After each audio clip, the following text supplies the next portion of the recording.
রাজ্য সরকারের পথশ্রী 4 প্রকল্পের আওতায় আজ এগরা বিধানসভা এলাকায় একাধিক নতুন রাস্তার উদ্বোধন করা হল।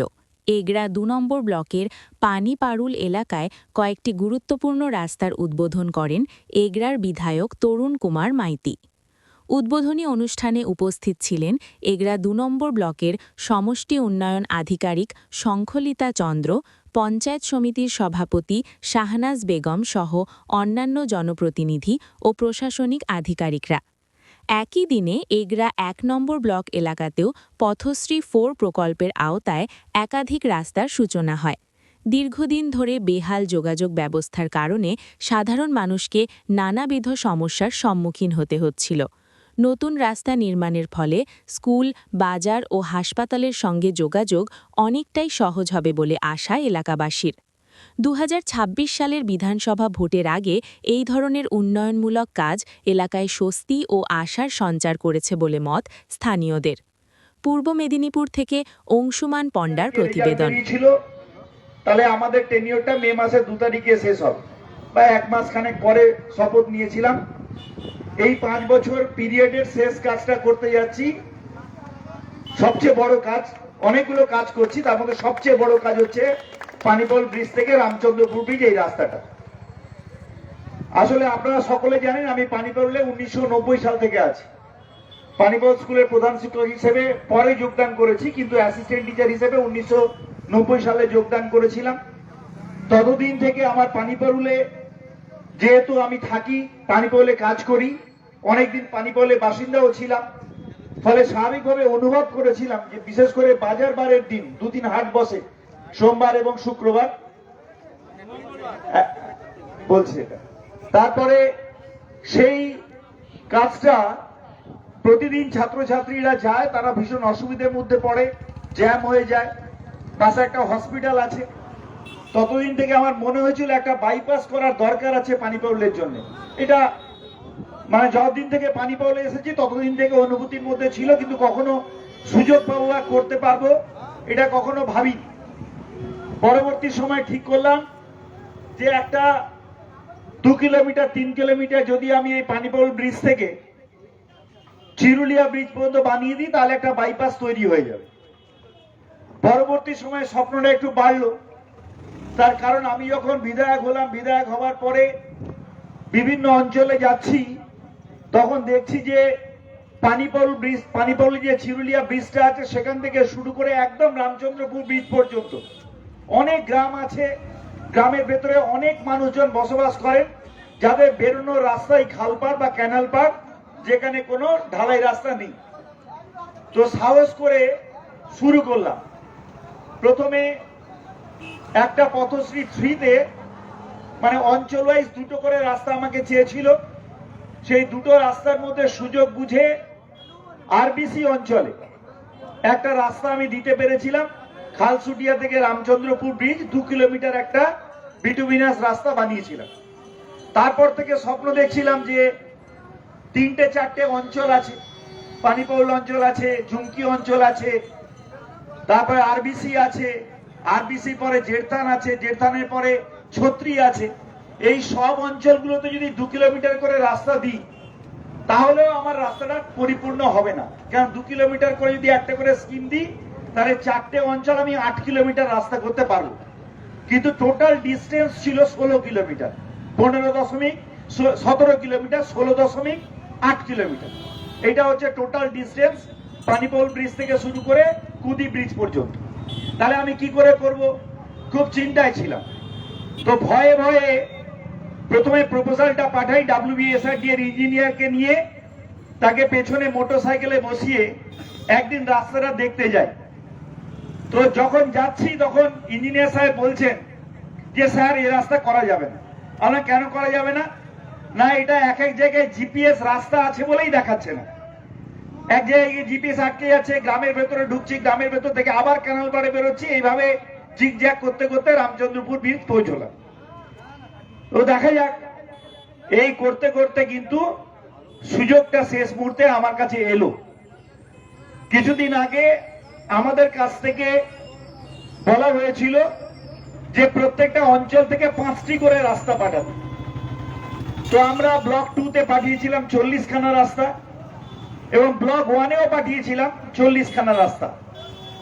তো ব্লক 2 এ 40টার মধ্যে 34 খানা রাস্তা নেমে গেছে। ম্যাডাম বসে আছেন, তিনি অলরেডি টেন্ডার হয়ে গেছে, কাজ চলছে। 34 রোডস পথশ্রী 4 এ সবগুলো বড় রাস্তা, 2 কিলোমিটার, 3 কিলোমিটার, 4 কিলোমিটার, 8 কিলোমিটার এইরকম রাস্তা বার করতে পেরেছি।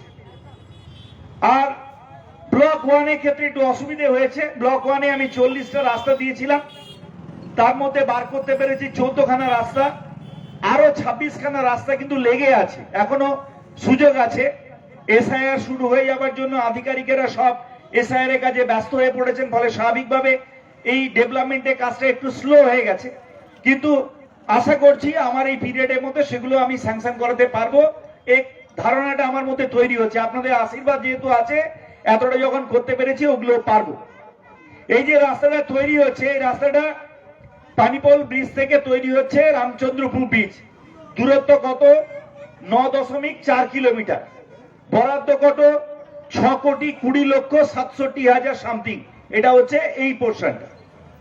এটা রামচন্দ্র মাইতি এই কন্ট্রাক্টটা তিনি করবেন। এট দ্য সেম টাইম একই সময়ে আমরা উদ্বোধন করব সামনে 14 তারিখে। সেটা হচ্ছে কুদি ব্রিজ থেকে খালসুটিয়া। এই রাস্তাটা হচ্ছে 5.4 কিলোমিটার, 3,67,00,000 টাকা মতো সেটা স্যাংশন হয়েছে। দুটো মিলিয়ে এই প্রজেক্টের জন্য টোটাল রাস্তা হচ্ছে, টোটাল টাকা হচ্ছে 9,60,00,000, প্রায় 62 লক্ষ, 9,62,00,000 টাকা। 9,62,00,000 টাকা এই ফেজে স্যাংশন করাতে পেরেছি পানিপোল ব্রিজ থেকে কুদি ব্রিজ পৌঁছানোর জন্য। টোটাল রাস্তার দূরত্ব হচ্ছে 14.8 কিলোমিটার। তো স্বাভাবিকভাবে এই রাস্তার ফলে শুধুমাত্র পানিপোলের অঞ্চল বা এগরা ব্লক 2 এর মানুষ উপকৃত হবেন তাই নয়, এরপরে ঝুমকি অঞ্চল পুরোটা একদম চিরুলিয়া রাস্তা থেকে শিমুলিয়ার ভেতর দিয়ে পুরোটা ঝুমকি অঞ্চল, তারপরে আরবিসি অঞ্চল পুরোটা একদম খালসুটিয়া পর্যন্ত, তারপরে শুরু হবে জেরথান, তারপরে শুরু হবে ছত্রি। মানে 4টে অঞ্চল এই রাস্তা দ্বারা উপকৃত হবে। প্রায় 17 কিলোমিটার রাস্তা আমরা এটা থেকে বানাচ্ছি 9,62,63,00,000 টাকা খরচা করে। এই রাস্তাটা বিটুমিনাস হবে এবং আপনারা দেখেছেন নতুন প্রযুক্তিতে বিটুমিনাস রাস্তার সঙ্গে সঙ্গে যেখানে সয়েলটা দুর্বল থাকে, নরম থাকে, সেখানে পেভার ব্লক দিয়ে রাস্তা বানানো হচ্ছে। এই দুটো মিলিয়েই রাস্তাটা হবে, যেখানে প্রয়োজন সেখানে ফেভার ব্লক দেওয়া হবে, আর যেখানে সুবিধে বা যেখানে বিটুমিনাস করা যাবে সেখানে বিটুমিনাস হবে। এইভাবে রাস্তাটা হবে, দুটো রাস্তাই একইভাবে হবে। ফলে আর 2-3 মাস, 4 মাস কি 6 মাস পরে আপনারা এখান থেকে শুরু করে কুদি পর্যন্ত একটা প্যারালাল রাস্তা গ্রামের মানুষ পেয়ে যাবেন। এই মেন রাস্তা ছেড়ে দিলেও তারা এখান থেকে কুদি পর্যন্ত পৌঁছে যাবেন। এই ভেতরের রাস্তা দিয়ে ক্যানাল পাড়ে, চম্পা ক্যানালের সাইডে যে সুন্দর গাছপালাগুলো আছে তার ভেতর দিয়ে প্রাকৃতিক সৌন্দর্য উপভোগ করতে করতে আপনারা কুদি পৌঁছে যাবেন। খুব সুন্দর একটা প্রকল্প। এটা আমার কাছে অত্যন্ত আনন্দের যে আমি এটা অনেকদিন থেকে চেয়েছিলাম। আজকে সেটা মাননীয় মুখ্যমন্ত্রী মমতা বন্দ্যোপাধ্যায়ের সহযোগিতায়, তার চিন্তা ভাবনার ফলপ্রসূ হিসেবে আমরা এই রাস্তাটা আজকে পাচ্ছি। তো নিশ্চিতভাবে এত বড় একটা স্কিম আমার এগরা বিধানসভাকে দেওয়ার জন্য আমি মাননীয় মুখ্যমন্ত্রীকে কৃতজ্ঞতা জ্ঞাপন করব। আর আপনারা যারা উপস্থিত আছেন মুখ্যমন্ত্রীকে কৃতজ্ঞতা জ্ঞাপনের জন্য একবার জোরে হাততালি দেওয়ার কথা বলবো যে এত বড় প্রকল্প তিনি আমাদেরকে দিয়েছেন। আর যারা নিশ্চিতভাবে এই রাস্তাটা ব্যবহার করবেন তারা আনন্দিত হবে। বিশেষ করে ওই দিকের মানুষ যারা সরিষা থেকে, বামুনিয়া থেকে, বলিয়া থেকে আসেন, যারা আমার পানিপোল স্কুলে ছাত্রছাত্রীরা আসে, যারা বাজারে আসেন, তারাও কিন্তু এই রাস্তাটা ব্যবহার করতে পারবেন। এর সঙ্গে আরো দুটো জিনিস যুক্ত করব, যে এটার সঙ্গে দুটো কংক্রিটের ব্রিজ যুক্ত হয়েছে। আমরা ক্যানালের পশ্চিম পাড় দিয়ে বানাচ্ছি রাস্তাটা, না পূর্ব পাড় দিয়ে বানাচ্ছি। পশ্চিম পাড়ে যারা আছেন তারাও যাতে এই রাস্তাটা ব্যবহার করতে পারেন তার জন্য দুটো কংক্রিটের ব্রিজ অলরেডি আমরা তৈরি করেছি, ঢালাই হয়ে গেছে, আর মাসখানেকের মধ্যে আমরা উদ্বোধন করব। একটা কংক্রিটের ব্রিজ আমরা করেছি আমদি ওটা নাকি বিলচাউলদা একটা করেছি, বিলচাউলদাতে একটা করেছি, আর একটা আমদির কাছে করেছি। এই দুটো ব্রিজ হয়েছে। এরপরে আরেকটাও ব্রিজ হয়েছে, আরেকটা আরবিসি অঞ্চলে বলকুসদার একটা ব্রিজ হয়েছে। 3টে কংক্রিটের ব্রিজ আমরা করেছি। তো বলকুসদা ব্রিজটা এই পিএমজিএস এর সঙ্গে যুক্ত আছে, ওপাশটাতেও রাস্তা আছে। ফলে স্বাভাবিকভাবে এই গ্রামের ভেতরের যে রাস্তাঘাট এবং তার যে অর্থনৈতিক উন্নয়ন বিকাশ, এটা কিছুদিনের মধ্যে অভাবনীয় জায়গায় পৌঁছবে। তার কারণ এই রাস্তার ধারে একদিকে ক্যানেল আর উল্টো দিকে প্রচুর পরিমাণে জমি আছে যেগুলোতে চাষবাস হয়। সেগুলো নিশ্চিতভাবে পরবর্তীকালে বিভিন্ন কাজের জন্য উপযুক্ত হয়ে যাবে। যখনই যানবাহন ব্যবস্থাটা সুন্দর হয়ে যাবে, রাস্তাঘাটটা সুন্দর হয়ে যাবে। তো স্বাভাবিকভাবে আমার আজকে অনেক দিনের চেষ্টা, অনেকবার লেগে থাকা, অনেকবার স্কিম দেওয়া, অনেকবার ব্যর্থ হওয়া, আর শেষে আজকে সফলতা পেয়েছি আমরা। নিশ্চিতভাবে আমাদের ভালো লাগছে।